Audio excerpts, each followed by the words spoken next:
রমাদানের প্রতিটি মুহূর্তই মূল্যবান, তাই রমাদানের প্রতিটি সেকেন্ডকেই কাজে লাগানোর চেষ্টা করা চাই। প্রায় দেখা যায় রমাদানের শুরুর দিকে আমরা আমল নিয়ে বেশ আগ্রহী থাকি, কিন্তু রমাদানের 4-5 দিন কেটে যাওয়ার পর আমাদের আমলে ভাটা নেমে আসে।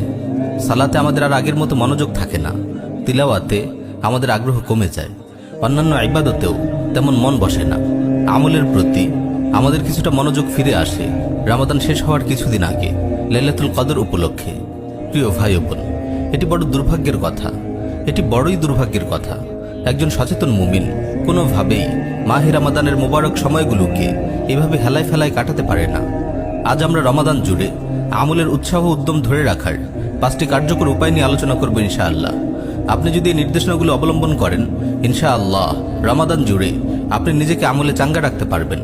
যখনই আপনাকে অলসতা পেয়ে বসবে, এই নির্দেশনাগুলো আপনাকে উৎসাহ যোগাবে, নতুন করে আবার অনুপ্রাণিত করবে।